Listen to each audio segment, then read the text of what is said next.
ಮಣಿರಥ ಯಾರಿ ಹೊರಡುತ್ತೇವೆ.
ಆಕಾಶವೇ ಬಿರಿಯುತ್ತೆ, ಭೂಮಿಯೇ ಇಬ್ಬಾಲವಾಯಿತೆ, ತುಲಾಚಲಗಳೇ ಅಲ್ಲೋಲ ಕಲ್ಲೋಲವಾಯಿತೆ ಎಂಬ ಸ್ಥಿತಿ ಶೋಣಿತದಲ್ಲಿ ಆಯುಧ ಹಸ್ತರಾಗಿ ರಥಾರೋಹಿಯಾಗಿ ಕಡೆಯ ಕಾಲದ ಬೈರವನ ಹಾಗೆ ಹೊರಟೆಯಲ್ಲ.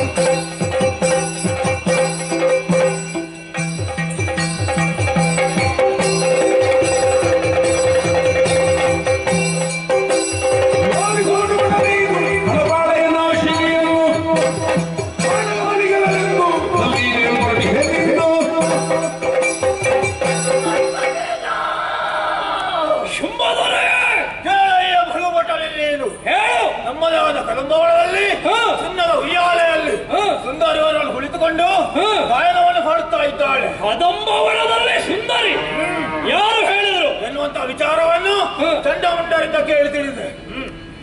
ಸಂಧಾನಕ್ಕಾಗಿ ಸುಗ್ರೀವನನ್ನು ಕಳುಹಿಸಿಕೊಟ್ಟೆ. ಸಂಧಾನ ನಡೆಯಿತೆ, ವಿಫಲವಾಗಿ ಹೋಯಿತು. ಮುಂದೆ ಸಂಗ್ರಾಮವನ್ನು ಬಯಸಿದ್ದಾಳೆ.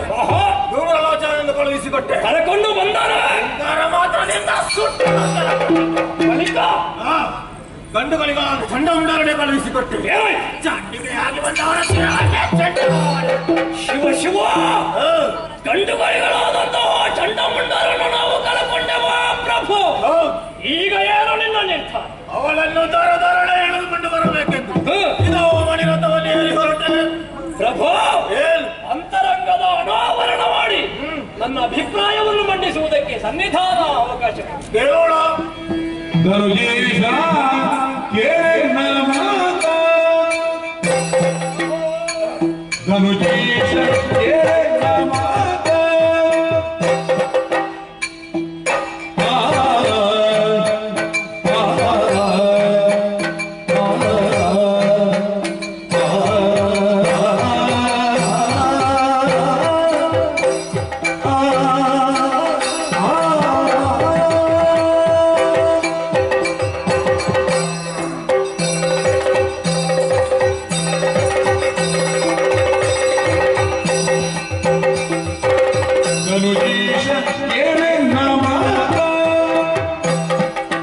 ಏತಕಿನಿ ಭೂಮಿ ಭ್ರಮೆಯಾಗಿ ಮನದಲ್ಲಿ ವ್ಯರ್ಥ ಯಾತಕಿನಿ ಭೂಮಿ ಭ್ರಮೆಯಾಗಿ ಮನದಲ್ಲಿ ವ್ಯರ್ಥ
ಅವರಿಗೆ ಸರಿಯಾದ ಸ್ಥಿತಿ ಗತಿ ನೆಲೆ ಬೆಲೆ ಸ್ಥಾನಮಾನವನ್ನು ಕೊಡಿಸಿ ಅವರಿಗೆಲ್ಲ ನಾಥನಾಗಿ ಈಶನಾಗಿ ಧನುಜೇಶ ಎಂಬ ನಾಮಕ್ಕೆ ನೀನು ಕಾರಣನಾದೆ ಪ್ರಭು. ಈ ಹೊತ್ತಿನಲ್ಲಿ ಶೋಣಿತಾಪುರದಲ್ಲಿ ಶುಂಭದಾನವ ಕೇವಲ ಒಬ್ಬ ವ್ಯಕ್ತಿ ಮಾತ್ರ ಅಲ್ಲ, ಇಲ್ಲಿ ಆಧಾರ ಶಕ್ತಿ ನೀನು ಮೂಲ ಬಿಂಬ. ನಿನ್ನ ನೆರಳಾಗಿ ಬದುಕುವರು ನಾವು. ಮೂಲ ಬಿಂಬಕ್ಕೆ ಅಸ್ತಿತ್ವ ಇದ್ರೆ ನೆರಳಿಗಾದ್ರೂ ಬರುವುದಕ್ಕೆ ಸಾಧ್ಯ. ಒಂದು ವೇಳೆ ಮೂಲ ಬಿಂಬ ಅಸ್ತವ್ಯಸ್ತವಾದ್ರೆ ನೆರಳಿಗೆ ಸ್ಥಾನಮಾನವೇ ಇಲ್ಲ. ಹಾಗಾಗಿದೆ ನಿನ್ನ ಪ್ರಭು. ನಿನ್ನ ಉದ್ದೇಶ ಬೇಟೆಗೆ ಹೋದಂತಹ ಚಂಡಮುಂಡರು ಕದಂಬ ಕಾಂತಾರಕ್ಕೆ ಹೋದರು, ಕದಂಬ ವಾಸಿನಿಯನ್ನು ಕಂಡರು. ನಾವು ಹೇಳಿದ್ದೇವೆ ಕೇಳಿದ್ದೇವೆ, ಕದಂಬ ವನಕ್ಕೆ ಸಾಮಾನ್ಯರಿಗೆ ಹೋಗುವುದಕ್ಕೆ ಸಾಧ್ಯವಿಲ್ಲ. ನಮ್ಮಂತಹ ಎಂಟನೆಯ ಬಂಟರಿಗೂ ಹೋಗುವುದಕ್ಕೆ ಅಸಾಧ್ಯವಾದಂತಹ ಕದಂಬ ವನದಲ್ಲಿ ಒಬ್ಬಳಾಗಿ ಹೆಣ್ಣಿದ್ದಾಳೆ ಅನ್ನುವುದನ್ನು ಮನೋವೇಗವನ್ನು ತಿಳಿದಂತಹ ಬಲ್ಲಂತಹ ವರವನ್ನು ಪಡೆದ ಚಂಡಮುಂಡರು ಅಲ್ಲಿಗೆ ಹೋಗಿ ಅವಳ ವಿಷಯವನ್ನು ನಿನ್ನಲ್ಲಿ ಹೇಳಿದಾಗ ಅವಳು ಯಾರು, ಬಂದದು ಯಾಕೆ, ಎಲ್ಲಿಂದ ಬಂದಿದ್ದಾಳೆ, ಅವಳ ಪೂರ್ವಾಪರ ಏನು ಅನ್ನುವುದನ್ನು ನೀನು ಆಲೋಚನೆ ಮಾಡುವುದಕ್ಕೆ ಹೋಗಲಿಲ್ಲ. ಯಾವಾಗಲೂ ನೀನು ಹೇಳುವ ಕ್ರಮ ಉಂಟು. ನಾವು ಯಾವುದೇ ಒಂದು ಕಾರ್ಯವನ್ನು ಮಾಡುವುದಕ್ಕೆ ಹೊರಟಾಗ ಸಾವಿರ ಸಲ ಆಲೋಚನೆ ಮಾಡಬೇಕು. ಇನ್ನು ಮುಂದೆ ಅಲ್ಲಿರುವುದಕ್ಕಿಂತ ಮೊದಲು ಕಣ್ಣಿಡಬೇಕು ಎಂಬ ಹಾಗೆ ಹೇಳುವಂತಹ ನೀನಿಂದು ಅಲ್ಲಿರುವಂತಹ ಹೆಣ್ಣು ಯಾರು ಅನ್ನುವಂತಹ ವಿಷಯವನ್ನು ತಿಳಿಯದೆ ಕೇವಲ ಚಂಡಮುಂಡರು ಹೇಳಿದರು ಅನ್ನುವ ಕಾರಣಕ್ಕೆ ಮನಸ್ಸಿನ ಶರಕ್ಕೆ ಈಡಾಗಿ ಪ್ರಮೇಯಾಂತೆಯ ಪ್ರಭು ಅವಳನ್ನು ಮದುವೆಯಾಗುವಂತಹ ಉದ್ದೇಶದಿಂದ ಹೋದೆಯಾ? ಹೌದದು. ನೀನು ಶೂನ್ಯದಿಂದಲೇ ಹುಟ್ಟಿದವ, ಶೂನ್ಯದಿಂದ ಬೇಕಾದಂತಹ ಎಲ್ಲವನ್ನು ಪಡೆದು ಪೂರ್ಣತೆಯನ್ನು ಹೊಂದಿದವ ನೀನು. ಏರುವುದು ಬಹಳ ಕಷ್ಟ ಪ್ರಭು. ಸಾಧನೆ ಮಾಡಿ ಮೇಲೆ ಬರಬೇಕಂತಾದ್ರೆ ಜೀವಿಯಾದವನು ಬಹಳ ಸಾಧನೆ ಮಾಡಬೇಕು, ಕಷ್ಟಪಡಬೇಕು. ಏರಿದವ ಕೆಳಗೆ ಬೀಳಬೇಕು ಅಂತಾದ್ರೆ ಒಂದು ಅವಸರದ ಹೆಜ್ಜೆ ಸಾಕು ಕೆಳಗೆ ಬೀಳುವುದಕ್ಕೆ. ಪರ್ವತದಲ್ಲಿದ್ದಂತಹ ನೀನು ಪ್ರಪಾತಕ್ಕೆ ಬೀಳುವುದಕ್ಕೆ ನೀನು ಒಳಗಾದೆ. ನಿನಗೂ ಕಾಮನ ಬಾಧೆ ಹೇಳು. ಕಾಮನ ಬಾಧೆ ತಾಗುವ ಕಾಲ ಯಾವುದು? ನಿನ್ನ ಸಣ್ಣ ಪ್ರಾಯ.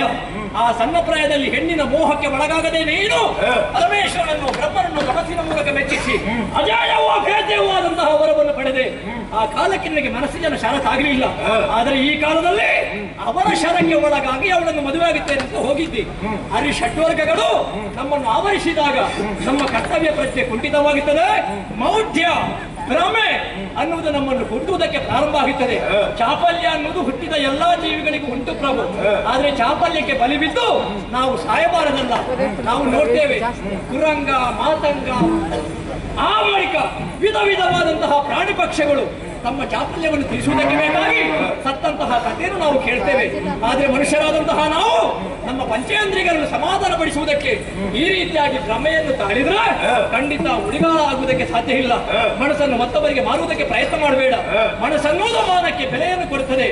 ಆ ಮನಸ್ಸೇ ನಮ್ಮನ್ನು ಎತ್ತರಕ್ಕೆ ಏರಿಸ್ತದೆ. ಅದುವೇ ನಮ್ಮನ್ನು ಪ್ರಪಾದಕ್ಕೆ ತಳ್ಳುವುದಕ್ಕೂ ಮನಸ್ಸು ಮಾಡ್ತದೆ. ಮನಸ್ಸು ಬುದ್ಧಿಯನ್ನು ಪ್ರಚೋದಿಸಬೇಕು. ಬುದ್ಧಿ ಮನಸ್ಸಿನ ಮಾತನ್ನು ಕೇಳಬೇಕು. ಮನಸ್ಸಿನ ಪ್ರಭಾವ ಬುದ್ಧಿಯ ಪ್ರಕಾಶ ಸೇರಿದ್ರೆ ನಮ್ಮ ಜೀವನದಲ್ಲಿ ಚಂದ್ರಕಾಂತಿಯ ಉದಯವಾಗುತ್ತದೆ. ಅಂತಹ ಚಂದ್ರಕಾಂತಿಯನ್ನು ಅನುಭವಿಸುವುದನ್ನು ಬಿಟ್ಟು ಆ ಲಯಕಣ್ಣಿಕೆ ಸೆರೆಗಳನ್ನು ಹಿಡಿಯುವುದಕ್ಕೆ ಹೋದ್ರೆ ಒಂದು ಕಾಲದಲ್ಲಿ ನೀನೇ ನೆಟ್ಟು ಬಿಡಿಸಿದಂತಹ ನಮ್ಮ ದಾನವ ಸಮುದಾಯ ನಿನ್ನ ಕಣ್ಣ ಮುಂದೆ ನುಚ್ಚು ನೂರಾಗುತ್ತದೆ ಪ್ರಭು. ಬೇಡ ಬೇಡ ಸಾಮಾನ್ಯ ಒಬ್ಬ ತರುಣಿ ಅಲ್ಲವೇ? ತರುಣಿಯಿಂದ ಭವಿಷ್ಯದ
ಕದಂಬಕಾಂತರದಲ್ಲಿರುವಂತಹ ಹೆಣ್ಣಿನಲ್ಲಿ ಕಾಳಗಕ್ಕಾಗಿ ಹೊರಟವನಿದೆ. ಈ ಪ್ರವೇಶದಿಂದ ನಿನಗೆ ತೊಡಕಾಯಿತೋ ಏನು? ಆದರೂ ತೊಂದರೆ ಇಲ್ಲ. ನಮ್ಮ ಒಡೆಯನನ್ನು ಉಳಿಸುವುದಕ್ಕೆ ಬೇಕಾಗಿ ಒಂದೆರಡು ಮಾತನ್ನು ಆಡಲೇಬೇಕಾಗಿದೆ. ಪ್ರಭು, ದಂಡಕುಲಕ್ಕೆ ನೀನು ಒಡೆಯನಾಗಿದ್ದಿ. ಅಂತಹ ಧನುಜೇಶನಾದಂತಹ ಶುಂಭ ನಮ್ಮ ಒಡೆಯ ಯಾವ ಕಾಲಕ್ಕೂ ಒಡೆಯಬಾರದು ಅನ್ನುವಂತಹ ಉದ್ದೇಶದಿಂದಲೇ ನಾವೆಲ್ಲ ಇರುವವರು. ಪ್ರಭು, ಬೇಟೆಗೆ ಹೋದಂತಹ ಚಂಡಮುಂಡರು ಕದಂಬ ಕಾಳಿನಿಯನ್ನು ನೋಡಿದರು. ಅವರು ಅವಳು ಏನು ಅನ್ನೋದನ್ನು ಅರ್ಥ ಮಾಡಿಕೊಳ್ಳುವುದಕ್ಕೆ ಮುಂದಾಗಲಿಲ್ಲ. ಬಂದು ಹೇಳಿದ್ರು. ನೀನು ಕೂಡ ಅವರು ಹೇಳಿದ್ದನ್ನು ಕೇಳಿದೆ. ಅವಳನ್ನು ನೋಡುವುದಕ್ಕೆ ಹೊರಟೆ, ಕಾಣುವುದಕ್ಕೆ ಪ್ರಯತ್ನ ಮಾಡಲಿಲ್ಲ. ನೋಡುವುದು ಬೇರೆ, ಕಾಣುವುದು ಬೇರೆ. ನೋಡುವುದಕ್ಕೆ ಮಾಂಸಾಕ್ಷಿಗಳು ಸಾಕಾಗುತ್ತದೆ ಪ್ರಭು. ಕಾಣಬೇಕು ಅಂತಾದರೆ ಅಂತರಂಗದ ಕಣ್ಣನ್ನು ತೆರೆಯಬೇಕು. ಕದಂಬಕ ವಾರಂದಲ್ಲಿ ಇರುವವಳು ಯಾರು, ಯಾಕೆ ಬಂದಿದ್ದಾಳೆ ಅನ್ನುವುದನ್ನು ಅಂತರಂಗದ ಕಣ್ಣನ್ನು ತೆರೆದರೆ ನಮಗೆ ಗೊತ್ತಾಗುತ್ತದೆ. ಒಬ್ಬಳಾಕೆ ಹೆಣ್ಣು. ಕದಂಬಕಾಂತರ ಏನು ಅಂತ ನಾನು ಹೇಳಬೇಕು ಅಂತ ಇಲ್ಲ. ಹಗಲಿನಲ್ಲೇ ಸೂರ್ಯ ರಶ್ಮಿ ಒಳಗೆ ಬರುವುದಿಲ್ಲ. ಗಾಢಾಂಧಕಾರ, ಸ್ಮಶಾನ ಮೌನ. ಅಂತಹ ಕಾಂತಾರಕ್ಕೆ ನಮ್ಮಂತವರೇ ಹೋಗುವುದಕ್ಕೆ ಹೆದರುವಾಗ ಒಬ್ಬಳಾಕೆ ಹೆಣ್ಣು ಅಬಲ ಎನಿಸಲ್ಪಟ್ಟವಳು ಅಭಯಾರಣ್ಯದಲ್ಲಿ ನಿರ್ಭಯಳಾಗಿರುವುದಕ್ಕೆ ಸಾಧ್ಯವೇ? ಅದರಲ್ಲಿಯೂ ಚಿನ್ನದ ಉಯ್ಯಾಲೆಯಂತೆ ಅದರ ಆದಿ ಬುಡ ಮಧ್ಯ ಯಾವುದು ಎಲ್ಲಿದ್ರೆ ನಮಗೆ ಗೊತ್ತಾಗುವುದಿಲ್ಲ. ಹಾಗಿದ್ರೆ ಅಂತಹ ಒಬ್ಬಳಾಕೆ ಹೆಣ್ಣು ಭಯವಿಲ್ಲದಲ್ಲಿಗೆ ಕುಳಿತಿದ್ದಾಳೆ ಅಂತಾದ್ರೆ ಅವಳನ್ನು ತರುಣಿ ಅಂತ ನಾವು ಹೇಳುವುದಕ್ಕೆ ಸಾಧ್ಯ ಉಂಟು? ಹೇಳು. ತರುಣಿ ಅಲ್ಲ ಅಂತಾದ್ರೆ ಅವಳು ಯಾರು? ನಾವು ತಿಳಿದಿದ್ದೇವೆ, ಅವಳೇ ಆದಿ ಮಾಯೆ. ಆದಿ ಅಂದ್ರೆ ಮೂಲ ಅಂತ ಅರ್ಥ. ಮಾಯೆ ಅಂತ ಹೇಳಿದ್ರೆ ನಮ್ಮಲ್ಲಿ ಉಂಟು ಪ್ರಭು. ರಕ್ಕಸರಲ್ಲಿಯೂ ಮಾಯ ಉಂಟು. ನಮ್ಮದು ಮಾಯ ಅಂತ ಹೇಳಿದ್ರೆ ಕಣ್ಣು ಕಟ್ಟು ಅಂತ ಲೆಕ್ಕ. ಆದ್ರೆ ಆ ಮಾಯದಲ್ಲ, ನಮ್ಮದು ಅಧರ್ಮದ ಮಾಯ, ಅವಳದು ಧರ್ಮದ ಮಾಯೆ, ಆದಿ ಮಾಯೆ. ಆದಿ ಕಾಲದಲ್ಲಿ ಪ್ರಪಂಚವೆಲ್ಲವೂ ಜಲಮಯವಾದಂತಹ ಕಾಲಕ್ಕೆ ಅಕಾರ ಉಕಾರ ಮಕಾರಗಳು ಎಂಬಂತಹ ಮೂರಕ್ಷರ ಸೇರಿ ಓಂಕಾರ ಅನ್ನುವಂತಹ ಪವಿತ್ರವಾದಂತಹ ಒಂದು ಮಂತ್ರ ಹುಟ್ಟಿತು. ಓಂಕಾರಕ್ಕೆ ಮೂಲ ಸ್ವರೂಪಳಾಗಿ ಆದಿ ಮಾಯೆ ಹುಟ್ಟಿ ಬಂದಿದ್ದಾಳೆ. ಬ್ರಹ್ಮ ವಿಷ್ಣು ಮಹೇಶ್ವರ ಅನ್ನುವಂತಹ ತ್ರಿಮೂರ್ತಿಗಳನ್ನು ಸೃಷ್ಟಿ ಮಾಡಿ ಸತ್ಯ ರಜ ತಮ ಅನ್ನುವಂತಹ ಮೂರು ಗುಣಗಳನ್ನು ಕೊಟ್ಟು ಮೂವರಿಗೆ ಮೂರು ಹೆಸರನ್ನು ಕೊಟ್ಟು ಮೂರು ಲೋಕವನ್ನು ಕೊಟ್ಟು ಈ ಪ್ರಪಂಚ ವ್ಯಾಪ್ತಿಯೇ ಪ್ರಪಂಚ ಸ್ಥಾಪನೆಗೆ ಬೇಕಾಗಿ ಕಾರಣೀಭೂತಳಾದವಳವಳು.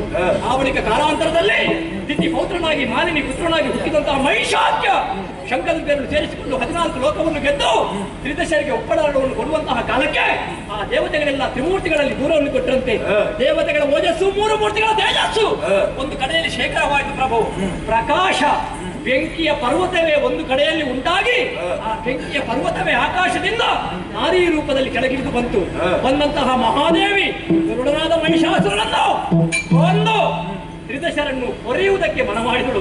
ಆ ಬಳಿಕ ಕಾಲಾಂತರದಲ್ಲಿ ನೀವು ಹುಟ್ಟಿಕೊಂಡಿರಿ ಅಣ್ಣ ತಮ್ಮಂದಿರು, ನಿಮ್ಮ ಜೊತೆಯಲ್ಲಿರುವವರು ನಾವು ಕೂಡ, ನಾವೆಲ್ಲರೂ ಕೂಡ ವರವನ್ನು ಪಡೆದಿದ್ದೇವೆ. ಅದೆಲ್ಲವೂ ನಮಗೆ ಬೇಕಾಗಿ ಯಾವುದನ್ನೆಲ್ಲ ನಾವು ವರವಾಗಿ ಪಡೆದಿದ್ದೇವೋ ಅದು ನಮಗೆ ವರವಾಗಿದೆ. ಆದರೆ ಉಳಿದಂತಹ ದೇವತೆಗಳಿಗೆ ಅದುವೇ ಶಾಪ ಆಗಿದೆ. ನಾವು ವರ ಮಾಡಿದ ಏನಾದ್ರೂ ಒಳ್ಳೆ ಕೆಲಸ ಮಾಡಿದ್ದೇವೆ, ಏನಾದ್ರೂ ಒಂದು ಒಳ್ಳೆಯ ಕೆಲಸವೇ ಮಾಡಿಲ್ಲ, ಎಲ್ಲರಿಗೂ ಉಪಟಳವನ್ನು ಕೊಡ್ತಾ ಇದ್ದೇವೆ.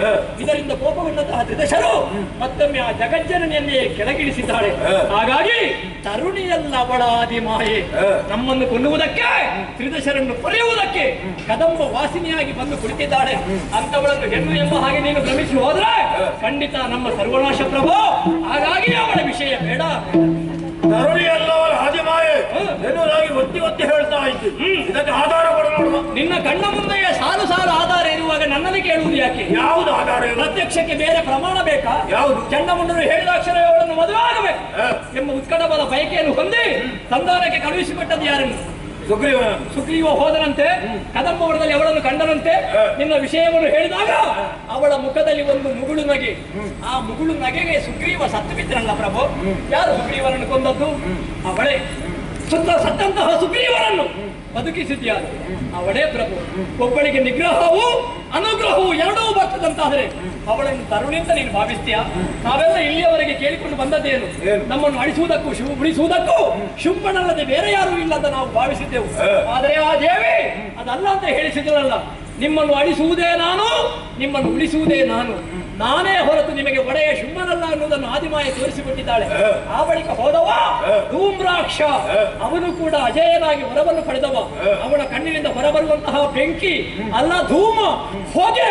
ಆ ಹೊಗೆ ವಿರೋಧಿಗಳಿಗೆ ತಾಗಿದ್ರೆ ಅವರು ಸತ್ತು ಭಸ್ಮಾಭೂತರಾಗುತ್ತಾರೆ. ಅಂತಹ ಧೂಮ್ರಾಕ್ಷ ಹೋದ.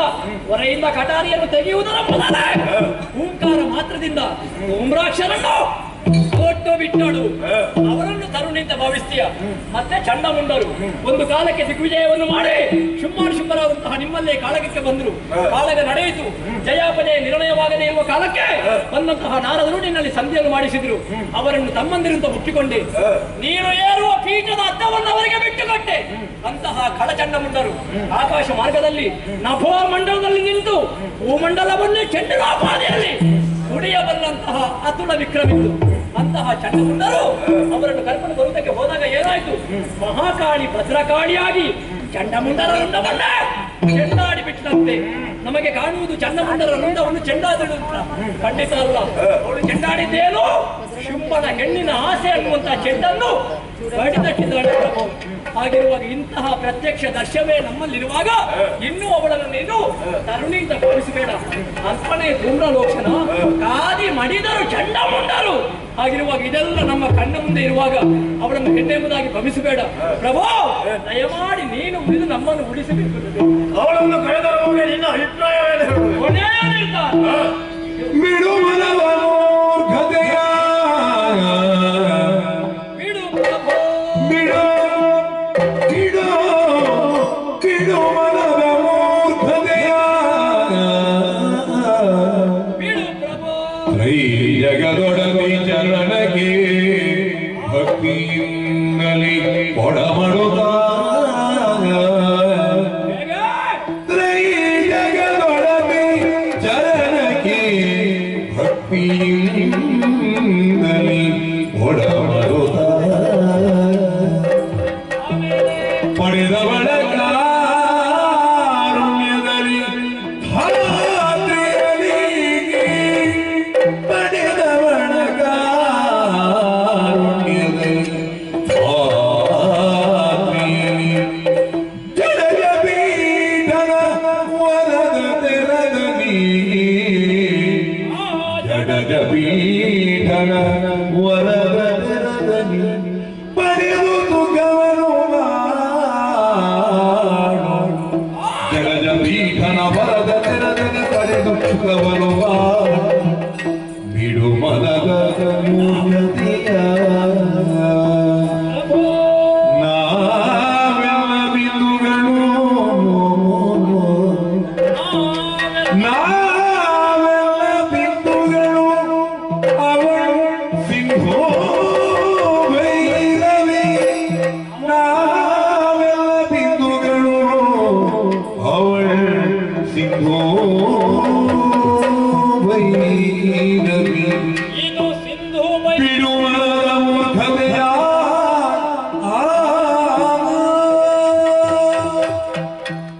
ಪ್ರಭು ರಕ್ತಬೀಜ ಮಾತೆ ತಾಯಿ ಅಮ್ಮ ಈ ಎರಡು ಅಕ್ಷರ ಕೇಳುವುದಕ್ಕೆ ಹೇಳುವುದಕ್ಕೆ ಎಷ್ಟು ಪ್ರೀತಿ ಉಳ್ಳದು ಪ್ರಭು. ಎಂತಹ ಯೋಗ್ಯತೆ ಉಂಟು ಗೊತ್ತಿಲ್ಲ ನನಗೆ. ಹುಟ್ಟಿದಂತಹ ಮೊದಲ ಮಗು ಹೇಳುವುದೇ ಅಮ್ಮ ಎಂಬ ಹಾಗೆ. ಬಾಯಿಬಾರದ ಕರುವಿನ ಹಸುವಿನ ಕರು ಕೂಡ ಹೇಳುವುದು ಅಮ್ಮ ಎಂಬ ಹಾಗೆ. ಆ ಅಮ್ಮ ಅಂತ ಕೇಳಿದಾಗ ನಮಗೆ ಅಮ್ಮ ಅಂತ ಕರೆದಾಗ ಕೇಳುವುದಿಲ್ವಾ? ಆ ಹಸುವಿಗೂ ಕರೆಯುವಂತಾಗುತ್ತದೆ. ನಿನಗೆ ಯಾಕಾಗುವುದಿಲ್ಲ? ಅಲ್ಲ, ಭಾವನೆ ಇದ್ದವರಿಗೆ ಕರೆಯುವಾಗ ಗೊತ್ತಾಗ್ತದೆ. ಭಾವನೆ ಅಲ್ವಾ ನಮಗೆ ಬದುಕು? ಭಾವನೆ ಇಲ್ಲದ ಬದುಕು ಬೇಕಾ? ಹಾಗಾದ್ರೆ ನಾನು ಭಾವನೆ ಇಲ್ಲದವ ಅಂತ ನೀನು ಹೇಳು. ಈಗ ಹಾಗಾಗಿದೆ. ಭಾವನೆ ಇದ್ದೇ ಮದುವೆ ಆಗುವುದಕ್ಕೆ ಹೊರಟ. ಇದು ಭಾವನೆ ಅಲ್ಲ, ಮತ್ತೆಂತ? ಇದು ಸಾಯುವ ಭಾವನೆ. ಸಾಯುವ ಭಾವನೆ. ಅವಳು ಅಮ್ಮ ಮಾತೆ ಆದಿಮಾಯೆಯಾಗಿದ್ದಾಳೆ. ಅಂತಹ ಆದಿಮಾಯೇನೇ ನೀನು ಮದುವೆ ಆಗುವುದಕ್ಕೆ ನೀನು ಹೊರಟಿದ್ದಿ ಪ್ರಭು. ಇದಕ್ಕೆ ಭ್ರಮೆ ಅಂತ ಹೇಳುವುದು. ಈಗ ಹೇಗಾಗಿದೆ ಗೊತ್ತುಂಟಾ? ಹೇಗಾಗಿದೆ? ನಿನ್ನ ಕೈಯಲ್ಲಿ ಒಂದು ಕರವಾಳ ಇದ್ರೆ ಆ ಕರವಾಳದ ಹಿಡಿತ ನಿನ್ನ ಕೈಯಲ್ಲಿದ್ರೆ ವಿರೋಧಿಗಳ ಕತ್ತನ್ನು ಕತ್ತರಿಸಬಹುದು. ಆದ್ರೆ ಈಗ ಬದಲಾಗಿದೆ. ಹೇಗೆ? ಕರವಾಳದ ಹಿಡಿತ ಆದಿಮಾಯೆ ಅವಳ ಕೈಯಲ್ಲಿದೆ. ಅದರ ತುದಿಯನ್ನು ಹಿಡಿದು ನೀನು ಎಳೆಯುವುದಕ್ಕೆ ಪ್ರಾರಂಭ ಮಾಡಿದ್ದಿ. ನೀನು ಎಳೆದಷ್ಟು ನಿನ್ನ ಅಂಗೈಯೇ ಹರಿದು ಹೋಗುವುದು ಹೊರತು ಅವಳ ಕತ್ತಿ ನಿನ್ನ ಕೈಗೆ ಬರುವುದಕ್ಕಿಲ್ಲ ಸಾ. ಹಾಗಾಗಿ ಈಗ ನೀನು ಮಾಡಬೇಕಾದದ್ದೇನು? ಏನು? ಬಿಡಬೇಕು. ಹೌದು. ನಾವು ಜೀವನದಲ್ಲಿ ಮುಂದೆ ಬರಬೇಕಾ? ಕೆಲವನ್ನೆಲ್ಲ ನಾವು ಬಿಡಬೇಕು, ಕೆಲವನ್ನೆಲ್ಲ ಹಿಡ್ಕೊಳ್ಬೇಕು. ಯಾವುದನ್ನು ಹಿಡ್ಕೊಳ್ಬೇಕು? ಒಳ್ಳೆ ಬುದ್ಧಿಯನ್ನು ನೀನು ಹಿಡ್ಕೊಳ್ಬೇಕು. ಈ ಬಂದ ಮೂರ್ಖತೆ ಇದೆಯಲ್ಲ, ನಿನ್ನ ಮೈಗೆ ಅಂಟಿದ ಬನ್ನಲಿಕ್ಕೆ ಉಂಟಲ್ಲ, ಅದನ್ನು ಬಿಡಬೇಕು. ಬಿಟ್ಟು ಅವಳ ಬಳಿಗೆ ಹೋಗಬೇಕು. ತಪ್ಪಾಯಿತು ಅಂತ ಕೇಳಬೇಕು. ನಮಗೇನು ಕಡಿಮೆಯ ಪ್ರಭು? ಒಂದು ಕಾಲದಲ್ಲಿ ಬ್ರಹ್ಮದೇವನೆಂದ್ರೆ ನೀನೆಲ್ಲ ಬೇಡಿದ್ದಲ್ವ ಪ್ರಭು? ಬೇಡುವುದಕ್ಕೆ ನನಗೆ ಮತ್ತೊಬ್ಬರು ಹೇಳಿಕೊಡ್ಬೇಕು ಅಂತ ಇಲ್ಲ. ಆ ಬ್ರಹ್ಮದೇವನಿಂದ ವರವನ್ನು ಪಡೆದು ಇಂಥ ಅತುಳವಾದ ಸಂಪತ್ತನ್ನು ಪಡೆದವ ನೀನು. ಅದು ಸಾಕಲ್ವ ನಮಗೆ ಸುಖ? ಸುಖ ಅಂದ್ರೆ ಏನು ಪ್ರಭು? ಸಿಕ್ಕಿದಲ್ಲಿ ಬಿದ್ದುಕೊಳ್ಳುವುದು ಸುಖ ಅಲ್ಲ, ಸಿಕ್ಕಿದ್ದನ್ನು ತಿನ್ನುವುದು ಸುಖ ಅಲ್ಲ, ಕಂಡ ಹೆಣ್ಮಕ್ಕಳ ಸುಖ ಪಡೆಯುವುದು ಅದು ಸುಖ ಅಲ್ಲ. ನಮ್ಮ ಮನೆಯಲ್ಲಿ ನಾವು ಮಲಗಬೇಕು, ನಮಗೆ ಬೇಕಾದನ್ನು ತಿನ್ನಬೇಕು, ನಮಗಾಗಿಯೇ ಬಂದಂತಹ ನಮ್ಮ ಸತಿಯ ಸುಖವನ್ನು ಪಡೆಯಬೇಕೆ ಹೊರತು ಯಾವ್ಯಾವ ಹೆಣ್ಮಕ್ಳು ಸುಖ ಕೊಡುವುದಕ್ಕೆ ಇರುವವರು ಅಂತ ಭಾವಿಸಿ ಅವರ ಸುಖ ಪಡೆಯುವುದು ಸುಖ ಅಲ್ಲ ಪ್ರಭು. ನಮಗೆ ಗೊತ್ತಾಗಬೇಕು ನನ್ನ ತಂಗಿ ಯಾರು, ಅಕ್ಕ ಯಾರು, ಅಮ್ಮ ಯಾರು, ಹೆಂಡತಿ ಯಾರು ಅಂತ ಗೊತ್ತಾಗಬೇಕು. ಈಗ ಯಾರನ್ನು ನೀನು ಹೆಂಡತಿ ಮಾಡುವುದಕ್ಕೆ ಹೊರಡಿದ್ಯೋ ಅವಳು ಹೆಂಡತಿಯಲ್ಲ, ಜಗತ್ತಿನ ತಾಯಿ ಆದಿಮಾಯೆ. ಏನು ಶುಂಭ ತಾಯಿಗಂಡನಾಗುವುದಕ್ಕೆ ಹೊರಟದ್ದ? ಬೇಡ, ಅವಳು ಸಿಂಧು ಅಲ್ಲ, ಸಿಂಧು ಭೈರವಿ, ನಾವೆಲ್ಲ ಬಿಂದು. ಅವಳು ಪರ್ವತ, ನಾವು ಪ್ರಪಾತ. ಆ ಸಿಂಧುವಿನಿಂದ ಸಿಡಿದು ಬಿದ್ದಂತಹ ಬಿಂದು ನಾವು. ನಮ್ಮನ್ನು ಮದುವೆ ಆಗುವುದಕ್ಕೆ ಹೋಗುವುದಲ್ಲ, ಅವಳ ಕಾಲಿಗೆ ಅರಗುವ. ನಿನಗೆ ನಾಚಿಕೆಯಾದರೆ ಬೇಡು, ನಿನ್ನ ಪರವಾಗಿ ನಾನು ಹೋಗಿ ಆದಿಮಾಯ ಕಾಲು ಹಿಡಿದು ತಪ್ಪಾಯ್ತು ಅಂತ ಹೇಳ್ತೇನೆ. ನಿನ್ನನ್ನು ನಮ್ಮವರನ್ನು ಉಳಿಸುವುದಕ್ಕೆ ಮನವಿ ಮಾಡ್ತೇನೆ.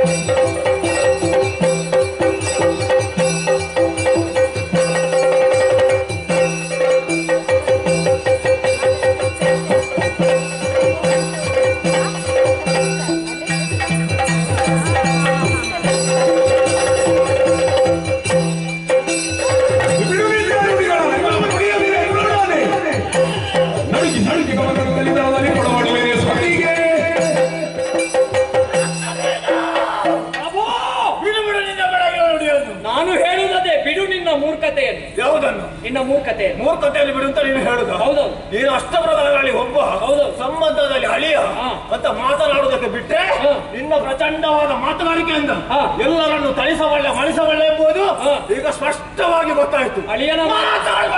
ಅಳಿಯನ ಮಾತನ್ನು ನೀನು ಸ್ವೀಕರಿಸದಿದ್ರೆ ಈಗ ನೀನು ಉಳಿಯ. ಮುಚ್ಚು, ಬಾಯಿ ಮುಚ್ಚು. ನೀನು ಮಾತಾಡ್ಲಿಕ್ಕಿಲ್ಲ. ನೀನು ಯಾಕೆ ಮಾತಾಡುವಷ್ಟು ನೀನು ಮಾತಾಡಿ ಆಗಿದೆ. ಹೌದಾ? ಇನ್ನು ಹೇಳಿದ್ದೀಗ ಇನ್ನಲ್ಲಿ ನಾನು ಮಾತಾಡುದು. ಒಂದು ಸಮಾಧಾನ ಆಯ್ತು. ಯಾವುದು? ನಾನು ತುಂಬಾ ಮಾತಾಡಿದ್ದೇನೆ. ನಿನಗೆ ಸಮಾಧಾನ ಆಗುದು ಅಂತದ್ದು. ಇಲ್ಲಿ ಎಷ್ಟು ಹೊತ್ತು ಹೋಯ್ತು ಅದು ಗೊತ್ತಿಲ್ಲ ನಿನಗೆ. ನಾನು ಬಂದದ್ದೇ ತಡ ಆಗಿ ಇಷ್ಟೂ ರಕ್ತ ಬೀಜನಿಗೆ ಗೊತ್ತಿಲ್ಲದಿದ್ರೆ ಮತ್ತೆ ನಮ್ಮ ಗುರುಗಳೇ ಹೇಳ್ತಾರೆ ಏನು ಆದಷ್ಟು ಬೇಗ ಹೋಗು ಹೋಗು ಅಂತ. ನೀವು ಮೊದಲು ಬಂದವರೆಲ್ಲ ಸಮಯ ತೆಗೆದ್ರಿ, ನಾನು ಬರುವಾಗ ತಡ ಆಗ್ತದೆ. ನನಗೆ ಸಮಯ ತೆಗೆಯುವ ಪ್ರಶ್ನೆ ಇಲ್ಲ. ನಾನು ಆದಷ್ಟು ಮುಂದೆ ಹೋಗುವಂತಹ ಈ ಪದ್ಧತಿ ಇರುವುದು ನನ್ನಲ್ಲಿ ಮಾತ್ರ. ನೀನು ಬರುವಷ್ಟು ಮುಂದೆ ಬಂದಾಗಿದೆ, ಇನ್ನು ಮುಂದೆ ಹೋದ್ರೆ ಕೆಳಗೆ ಬೀಳುತ್ತೆ. ಅದು ನನಗೆ ಕಾಣ್ತದೆ ನನಗೆ. ಅದಕ್ಕೆ ಹೋಗ್ಲಿಲ್ಲ. ಇಲ್ಲಿಂದ ಮುಂದೆ ಹೋಗದಿರುವುದೇ ಅದಕ್ಕೆ. ಹೋಗಬೇಡ, ಬಿಡು. ಓ ಸರಿಯಾಗಿ ಕೇಳು. ಗಂಡ ಮುಂಡರು ಹೇಳಿದಂತಹ ಸಂದರ್ಭದಲ್ಲಿ ಪ್ರಮಾದೀನಾಗಿದ್ದ ಹೌದು ನಾನು. ಇಲ್ಲ ಅಂತ ಹೇಳುವುದಿಲ್ಲ. ಯಾವತ್ತು ಧೂಮ್ರಾಕ್ಷ ಚಂಡಮುಂಡರು ಅಳಿದಾರೋ ಆ ಸಂದರ್ಭದಲ್ಲಿ ಭ್ರಮೆಯನ್ನು ಮೂರ್ಖತೆಯನ್ನು ಎರಡನ್ನು ಬಿಟ್ಟು ಆಲೋಚನೆಯನ್ನು ಮಾಡಿದ್ದೇನೆ. ಆದರೆ ಸುಮ್ಮನಲ್ಲ ನಿಸುಮ್ಮನಲ್ಲ ಪ್ರತ್ಯಕ್ಷ ಶಂಭುವೇ ಬರಲಿ ಎಂಬುದಾಗಿ ಹೇಳಿ ಕಳಿಸಿದ್ದಲ್ಲ, ಆ ಪಂಥವನ್ನು ನಾನು ಸ್ವೀಕರಿಸಿದ್ದೇನೆ. ಅವಳು ಶಂಭುವಿಗೆ ಹೆದರುವುದಿಲ್ಲ, ಇನ್ನು ಶುಂಭನಿಗೆ ಹೆದರಲಿಕ್ಕೆ ಬಿಡುವ ವಿಚಾರ. ಲೋಕ 14 ಗಡಗಳ ನಡುಗಿಸಿದ ಶುಂಭನಲ್ಲಿಯೇ ಕಾಲು ಕರೆದು ಜಗಳಕ್ಕೆ ಬರುತ್ತಾ ಎಂದಾದರೆ ಈ ಶುಂಭನ ಮರ್ಯಾದೆ ಏನಾಗಬೇಕು ಹೇಳು. ಹಾಗಾಗಿ ಹೊರಟವನಿದ್ದೇನೆ. ಆದರೆ ಮತ್ತೊಂದುಂಟು, ನೀನು ಹೇಳಿದ ರೀತಿಯಲ್ಲಿ ಕೂಡ ಆಲೋಚನೆಯನ್ನು ಮಾಡಿದವ ನಾನು. ಅವಳು ಹೇಳಿದ ಹಾಗೆ ಸೃಷ್ಟಿ ಸ್ಥಿತಿ ಲಯದ ಕಾರ್ಯಗಳಿಗೆ ಪ್ರತಿಪಾದಕಗಳಾಗಿದ್ದಲ್ಲಿ ಭವಿತವ್ಯಂ ಭವತ್ಯೇವರತ್ತ ಬೀಜ ಜಗನ್ಮಾತೆ ಆಗಿದ್ದಲ್ಲಿ ಅವಳ ಯೋಚನೆ ಸಾಕಾರಗೊಳ್ಳುತ್ತದೆ ಎಂಬುದು ಸರಿಯಾಗಿ ನನಗೆ ಗೊತ್ತಿದ್ದೇ ಹೊರಟದ್ದು. ಯಾಕೆ ಕೊನೆಯದಾಗಿ ಶುಂಭ ಬಯಸಿದ್ದೆ ನಾನು. ಎಲ್ಲಾ ಪದವಿಯನ್ನು ಪಡೆದಂತ ಶುಂಭನಿಗೆ ಇನ್ನು ಬೇಕಾದದ್ದು ಪರಮ ಪದವಿ, ಅದುವೇ ಸಾಹಿತ್ಯ ಪದವಿ. ಅದು ಅಲ್ಲಿ ಸಿಗ್ತದೆ ಅಂತ ಆಗುವಾಗ ನಾವು ಹಿಂದೆ ಉಳಿಯಬಾರದು. ಅದಕ್ಕಾಗಿಯೇ ಹೊರಟವನಿದ್ದೇನೆ. ಅಂದು ದಿಗ್ವಿಜಯದ ಕಾಲದಲ್ಲಿ ಜಯಲಲನೆಯನ್ನು ಒಲಿಸಿ ತಂದು ಕೊಟ್ಟವ ನೀನು. ಅಂತಹ ರಕ್ತ ಬೀಜದ ಬಾಯಲ್ಲಿ ಇವತ್ತು ಇಂತಹ ಮಾತೆ ಗೊತ್ತಾಯ್ತು ನನಗೆ. ಗೊತ್ತಾಯ್ತು. ಇದಕ್ಕೆ ಮೊದಲೆಲ್ಲ ಹೋದವರು ಸತ್ತು ಬಿದ್ದಿದ್ದಾರೆ. ಇನ್ನು ನಾನು ಹೋದ್ರೆ ನಾನು ಕೂಡ ಸಾಯ್ತೇನೆ. ಹೋದವರು ಹೋಗ್ಲಿ, ಇದ್ದವರನ್ನಾದ್ರೂ ಉಳಿಸಿಕೊಳ್ಳುವ ಎನ್ನುವಂತಹ ಪುಕ್ಕಲು ತನ ನಿನ್ನಲ್ಲಿ. ಅಂಜು ಮುರುಕ ಸಣ್ಣ ರಣ ಹೇಳಿ